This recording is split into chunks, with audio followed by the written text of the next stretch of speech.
Hello and thanks for joining me. I'm in the workshop again today and you can probably tell I'm quite excited because I've just bought myself a new bike. And of course you should be excited if you just bought yourself a new bike. It is a 1962 Triumph Tiger Cub, a T20 Triumph Tiger Cub. And I bought this from a bloke down the pub. Now, that's not a joke, but it's not quite as dodgy as it sounds. A pub just a couple of miles from where I live, there is a pub where British classic bike owners meet every week, and I go down there, and I bought it from one of the guys who's a regular at these meetings. I actually put the word out a couple of months ago that I was looking for a Tiger Cub, and he's just finished building this bike and was putting it up for sale, so you know, right time, right place for both of us. Now the story is that he's called Ian, the guy I bought the bike off. Story is Ian bought this just as a box of parts and built up the bike, so it's just been newly built. Has this bike just put together and you know, still running it in. So I went round to his house. He lives quite near me, so I went round to his house yesterday and I bought the bike and I rode it home. So because I've only just got it home, and because it was built up from a box full of bits, and you'll see very quickly when you look at it that it's not, you know, particularly standard, I thought today, in the cold light of day, I would just give the bike a good look over, see exactly what I've bought. Not in terms of any, you know, problems with it, but just really to see, you know, see what it is, what spec it is, what it looks like, exactly what I've bought. So I thought this would make an interesting video, as I'm going to have quite a detailed inspection of the bike. So if you're interested in Tiger Cubs, then hopefully you will find this useful. So I just made myself a cup of coffee. So I'm going to enjoy this cup of coffee. I'll move the camera in just a second, move it round so we can have a good look at the bike together. And by the way, if you enjoy my videos and you'd like to buy me a coffee, there is a link in the video description for you to do so, buymeacoffee.com. Very much appreciate that if you did that. Thank you. Right, so I've just moved the camera back so have a good look at the bike, and I had to move the bike over slightly as well. Please excuse the mess in the background. We're just in my workshop, not a particularly attractive background, but at least we can see the whole bike here, and going to have a look over it. So I am by no means an expert in Tiger Cubs. In actual fact, this is the first time I've owned one. I think I'm pretty late to the game because very excited that I got home last night, you know, posted a couple of pictures on Facebook, and several of my friends responded, said, oh, I used to have one of those, or I learnt to ride on one of those, or my older brother had one of those and I learnt to ride on it. So yeah, I'm very late to the game, but better late than never. So as I said, this is a 1962 Tiger Cub. That's to say the frame is 62. Ian, who I bought the bike off, tells me that it's a later engine. I'm not quite sure what year the engine is, maybe 66, 67. If you are an expert on Tiger Cubs, you might be able to tell me. But I am aware of a lot of the features that are different on the later bikes, which I'll talk about as go through. So just a little bit of the history of the Tiger Cubs. Post Second World War, Edward Turner, of course, was running Triumph, recognised the need for a smaller capacity commuter machine alongside the twins that Triumph was building a big reputation for. And at the time, most small capacity commuter bikes were two-strokes, and so Edward Turner designed a little four-stroke engine, and it was a 149cc bike which was called the Terrier, and this was introduced in 1952. I think it was first revealed at the Earl's Court show in 1952. Now the Tiger Cub, which we're looking at here, is a development of that Terrier. So 2 years later, in 1954, the engine was changed slightly, bored out to 199 cc's, so basically 200cc bike, and became called the Tiger Cub, and of course this was the much more successful model. The Terrier was soon discontinued, and the Tiger Cub actually continued in production for 14 years. It was produced from 1954 through to 1956. So as I said, this is a 62 model, which is one of the later designs, and there's some distinguishing features. I mean, one of the interesting things about the bike, because when the Terrier was introduced, and of course this derived from the Terrier, is that it was a unit construction engine.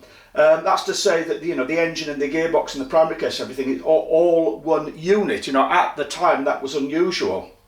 So it's all within one case. Is the engine. However, there are separate compartments for the oil. So, for example, the engine oil is separate from the gearbox oil. In fact, this is a dry sump engine, so there's a remote oil tank here. The gearbox at the back here has its own oil, and then the primary case on the other side, which we'll have a look at in a minute. I'll move the camera around. That has oil as well, but they all take the same oil, which is relatively straightforward. Also, it's a four speed. You can see, it being an old British bike, the gear changer is on the right hand side here, and I have to say that when I rode the bike home last night, it was quite an exciting ride for me, because it's been a long time since I've ridden a right hand gear changer, and of course with the drum brakes as well, which they're fine, but it's not quite up to the performance of modern disc brakes that I'm used to riding on my more modern bike. So yeah, quite an exciting ride riding it home, but it rides very nicely actually. So a 4-speed gearbox.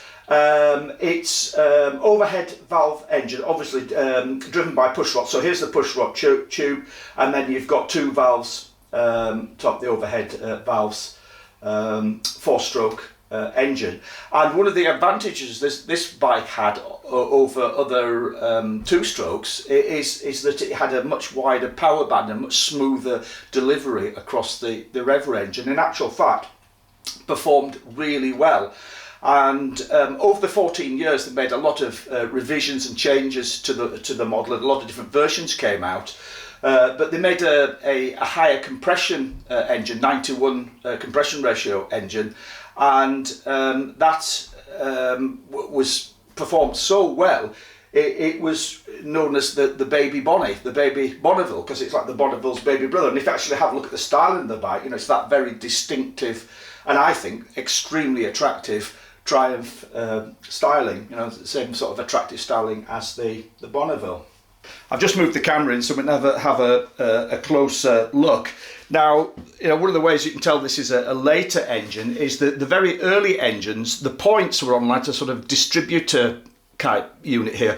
Obviously not a distributor, because it's only got one cylinder, but like a distributor was mounted up here. But apparently that made it quite awkward to get to and adjust the points. So it was moved, and the later models moved down here. So there's just this little chrome cover here, and the points are under here. Now, Ian, when I bought the bike, Ian told me that he converted it to electronic ignition. So one thing I'm going to do today is take this off and just have a look and see what I've got there. Another change that was made was with the design of the primary case. On the earlier models, the primary case had a sort of wasted design, so it was a sort of a figure of 8 shape, but apparently the cam chain used to catch on the middle part, and so when they redesigned the engine, it's now it's no longer wasted shape, and that sort of solved that problem. Also on the earlier models they had smaller heads, so this is the later engine, which is known as the square barrel and head, the square engine. Well, it's not really square, but you can see it's kind of squared off. It's got larger cooling fins on it, and particularly when you have a look at the bike from the left hand side, you can see that that cylinder head is much bigger. On the earlier ones it's sort of more straight up and down. It's from looking at it here from the right hand side, it's less obvious, so I'll take the camera around the left hand side and show you it's more obvious from that side. Another feature that they changed over the years was the main bearings.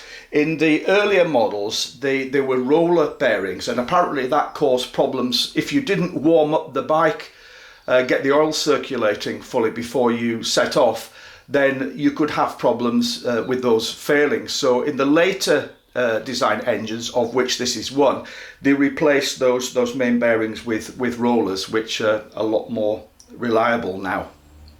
The frame on the early model for the first couple of years had a plunger rear end on it, but in 1956 they replaced that plunger with a swing arm. So you can see now I've got a swing arm and, you know, conventional shocks on the back of this. You can see down here as well, that's the drive for the Speedo. This bike has Speedo, it's got Speedo lights, indicators, everything I'll show you in a second, so it's fully road legal is this. But you can see that it's set up in a sort of Trials trim. It's got this lovely Trials high level exhaust on it, which sounds beautiful.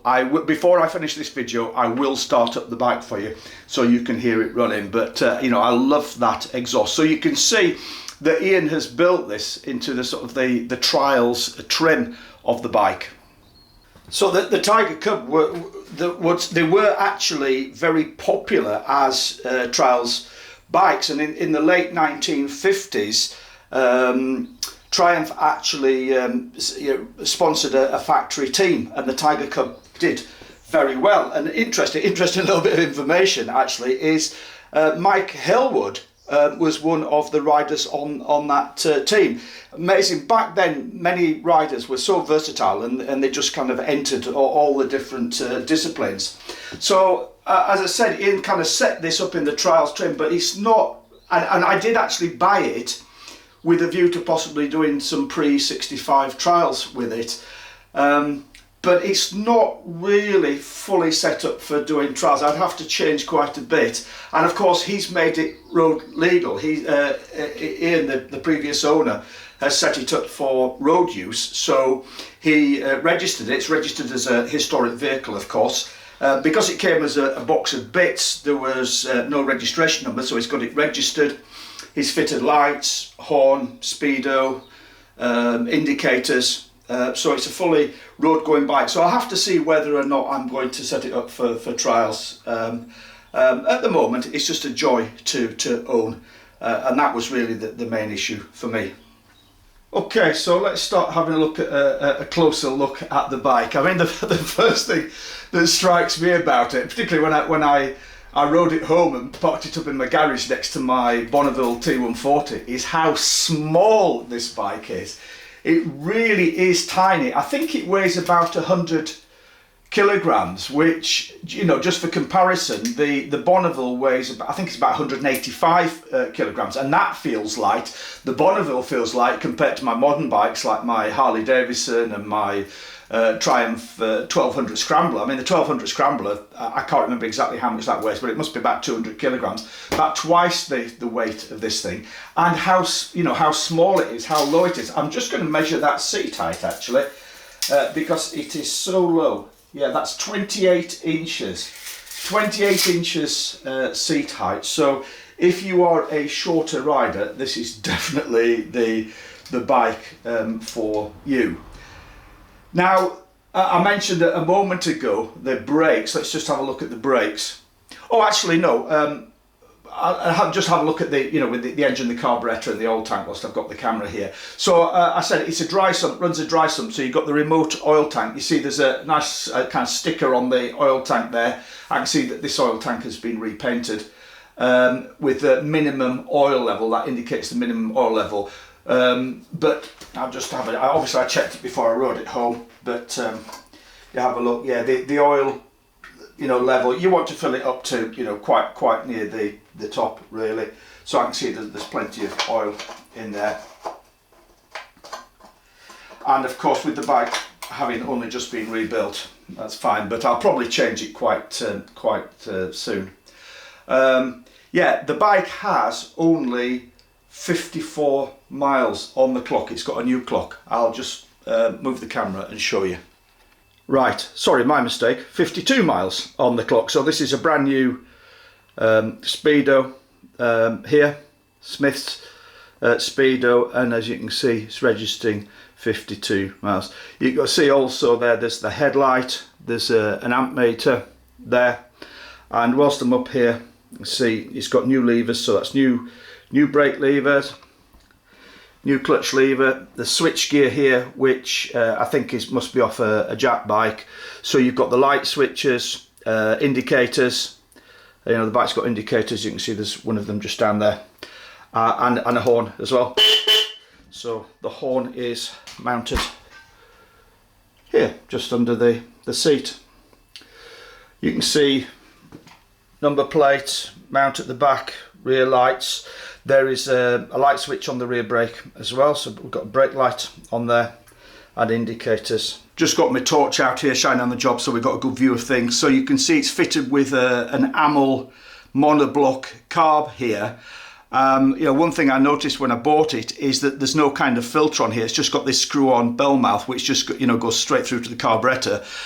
I'm not happy riding it around like that, so I'm going to see if I can get some kind of filter on there. However, possibly the reason why it's not filtered one, you can see there's the fuel cock, and that's a new modern style fuel cock. We'll have a closer look at that when we get around the other side. Yeah, it's a little bit tight, is the space there. There's plenty of space back here, so I'll have to see what will fit on there, but I definitely want to get some kind of filter on there. Whilst I've got my torch on the job, you can also see that this is one of the later crankcases. So I think it was 59 or 60, probably about 1960, that they modified and simplified the crankcase design. And I think that was just largely an issue of production and, you know, streamlining, making the production easier. But you can probably see, shine the torch, there's the join. So there's like a vertical join, the crankcase goes together there. On the earlier models, it was more over to the right-hand side, and it was a more complex design. And as I've already said, it's a unit construction engine. So you've got the gearbox, the primary, and the crank all within this one crankcase, which was quite unusual at the time. The brakes are quite small.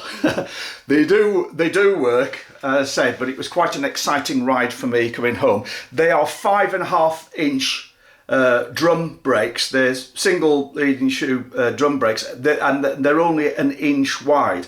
So it is a small light bike, and I have to say, you know, once I get used to them, probably I would say that they're up to the job. Certainly the rear brake is very well adjusted. I'll show you that when I go around the other side of the bike. I found riding home that's well adjusted. The front brake, I found there was quite a lot of play in it, so I might just have a little play around with the adjustment of that. I suspect what the issue is that when he put it all together, Ian found that it was binding, so he's backed it off. But what I find is you've got to pull the lever in a long way, almost all the way to the handlebar. So I certainly want to see if I can adjust that up a little bit more. The problem is, of course, with these old drum brakes is, if you have a look as I just activate the lever, there's not that much movement down at the brake end. But just with the, you know, the give on cables and, you know, play in the system and everything, it just translates to quite a bit of movement up at the top end, which I have to say I found a bit scary a couple of times when I was riding it home, when you sort of pull the brake almost all the way to the lever, brake lever almost the way to the handlebar before anything happens. You know, your heart's in your mouth. But I got used to it after a couple of times. It's got the wheels. Just have a look at the wheels. I'll zoom out. Both the front and rear wheels are 17 inch. I think these are the rims which Ian got with the bike, but he told me it has been respoked. It's been respoked by another friend of ours, Gordon. I can see these tyres are brand new.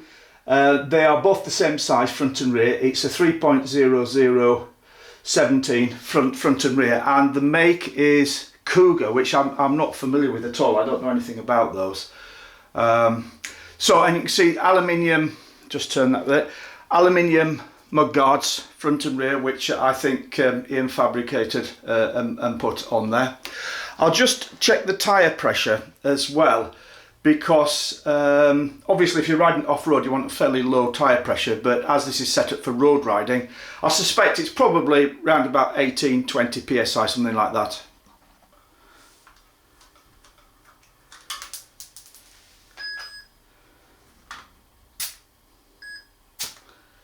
Yeah, that's on 21 psi, so it's pretty much what I thought. I'll check the rear as well and see what it's running on the rear.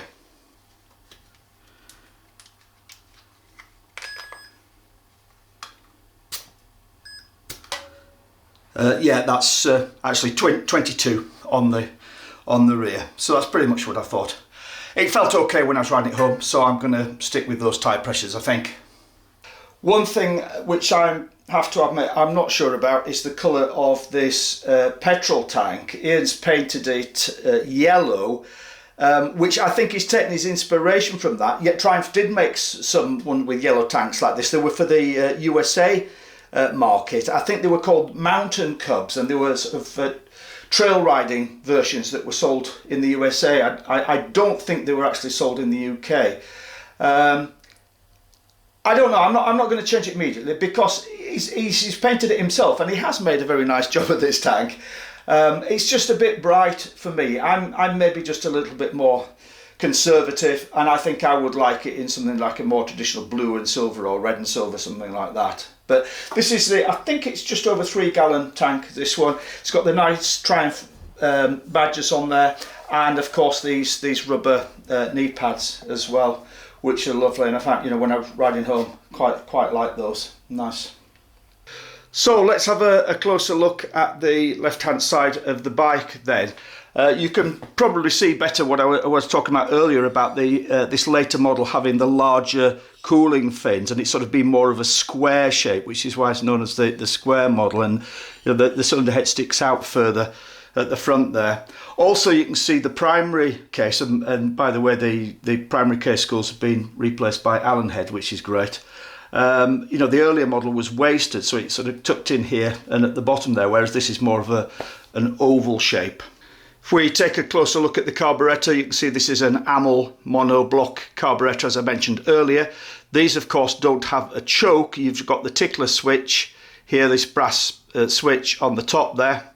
And we've got the fuel cock, modern fuel cock switch there. The pipe goes down, and there's a little filter built into that housing there, a little fuel filter just before it goes down into the reservoir. This little box on the left-hand side here houses the battery, and Ian tells me he's converted it to 12 volts. So let's have a look. I'll just pull this case off. And yeah, it's very clever what he's done. He had told me about this, so I was expecting it. Just so that it fits in this box here, what he's got is two 6-volt batteries, which he has then wired together, and see the tape together for security there. So we've got two 6-volt batteries taped together, wired together, gives us 12 volts for the system, and then of course that's just a bit of foam in there for padding to stop rattling. So I think that's very ingenious, very clever. Pop this cover back on.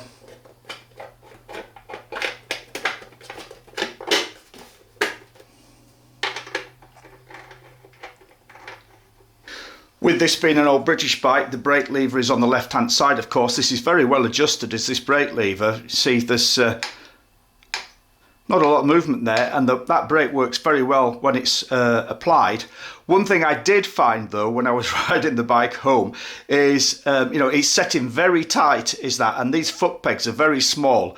Ian, who I bought the bike off, is quite a small chap. I'm 6'1" and I take size 12 boots, and I found that I was struggling to get my feet on there. And of course these pegs are no good if I want to do trials anyway, so I'll probably fit some bigger and wider pegs that are more suitable for trials. Also, I just need to get used to having to tuck my toe in there to get that pedal, and you can probably see, particularly with big boots, it's hard to get to that because of course you're catching on this little inspection cover there. But I just need to get used to that. There is a switch there on the rear brake pedal, so we've got a brake light as well. It's a new chain on the rear, of course, the drum brake there, a drum integrated round with the sprocket, of course. I haven't counted how many teeth on that rear sprocket. I need to count how many teeth on there. It looks to me to be quite a small sprocket, and again, if I wanted to ride it off-road, I would probably go for a bigger sprocket, but then that would involve, you know, taking the chain guard off. And so yeah, I'm not going to rush into making any changes to it. We'll just see how we get on. Right, so let's have a look at the spark plug. Well, I can see that that is a brand new spark plug in there. Let's get it out and see what it is.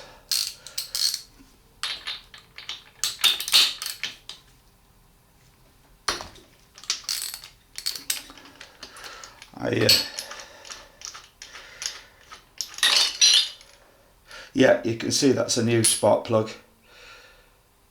Bit suttered up. So we can get that in the picture there. See if we can get it focused. Yeah, it's a bit suttered up. I'll give it a clean. Then, yeah, obviously, I think because the bike's only just recently been assembled, it's not run much. I have to see. I think probably the carburetors needs a bit of tweaking on it, but that's certainly very sooty. But I can see that's a brand new plug, and it is a NGK B6HS. So I just trust that the previous owner knew what he was doing, and that's the appropriate plug. But I'll make a note of that so I know what plug I'm running in that. So I just cleaned the plug, and that's come up beautifully. So I just cleaned it with a soft wire brush, and then just rinsed it off with a bit of brake cleaner, and it's come up beautifully, as you would expect, because it's a brand new plug. So the gap, I assume, is 20 thou, because that's what the standard, you know, gap is on these. I just checked that, and that is absolutely spot on. So pop that spark plug back in. Happy that that is okay. Thing with this bike having just recently been built, a lot of the parts on it are brand new. But you know, it's just really, I'm just wanting to see what I've got.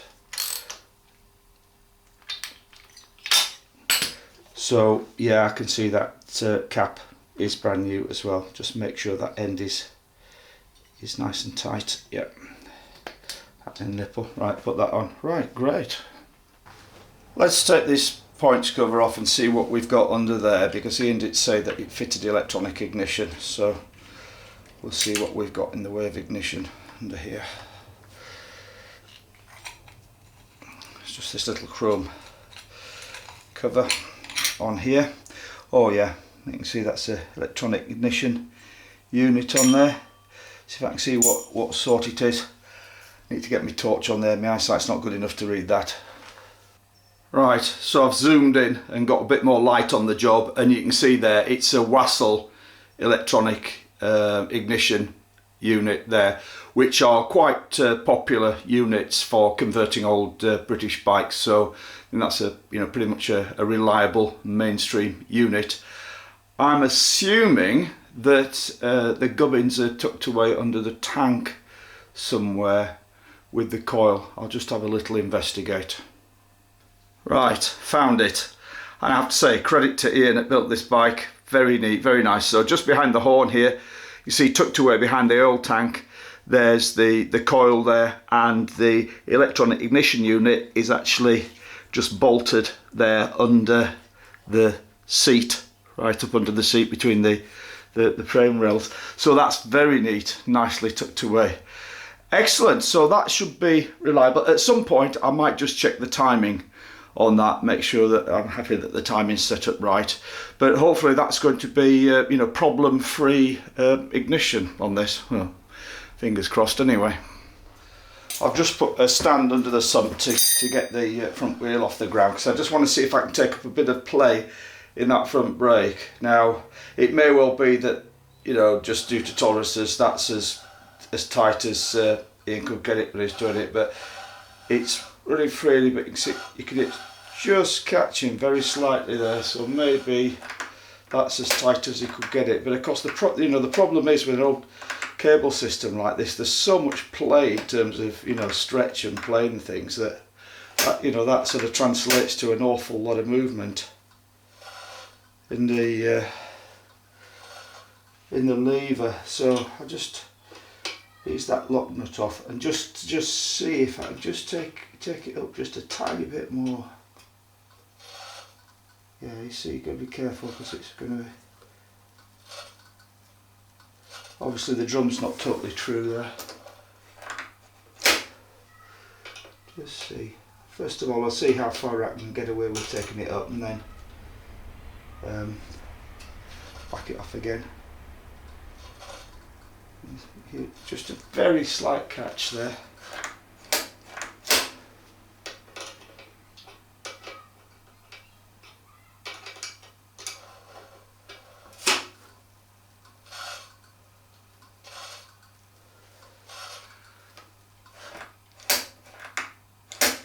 Well, that catch doesn't seem to be much worse.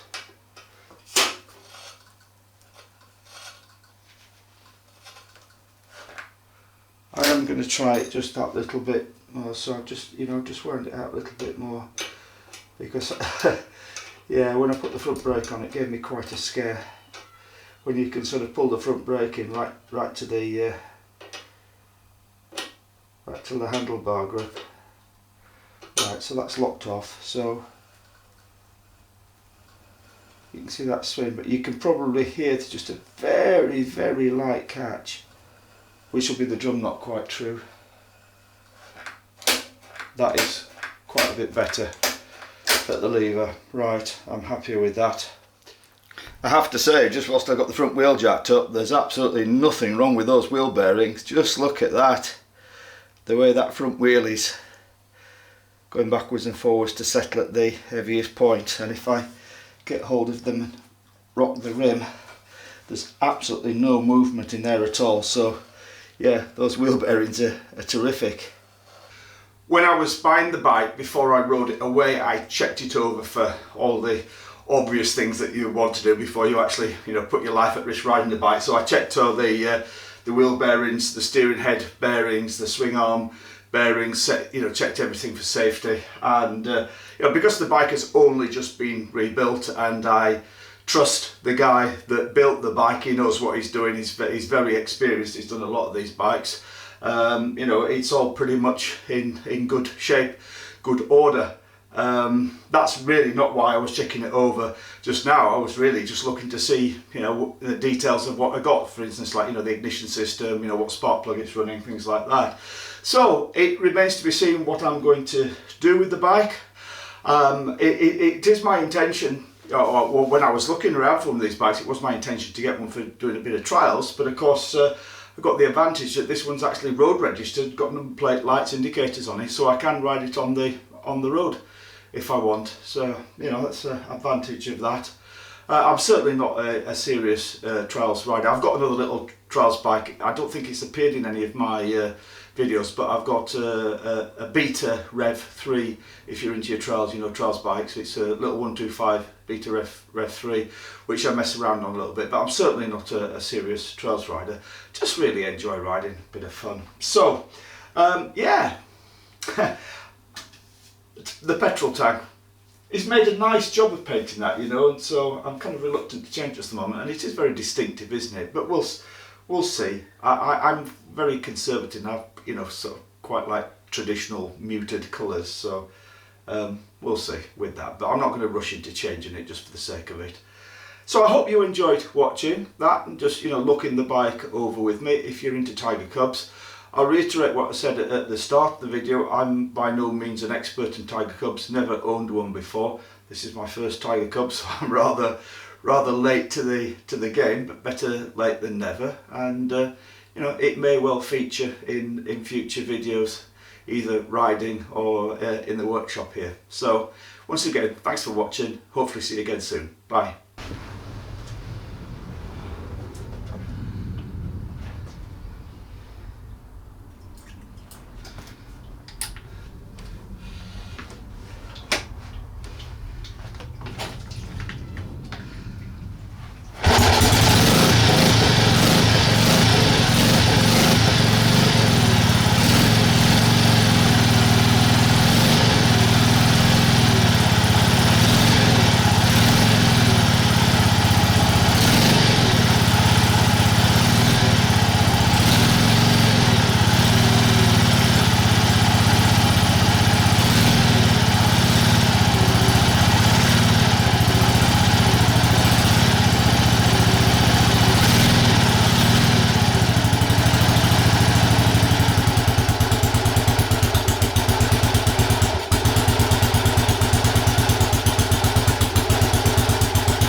There we are.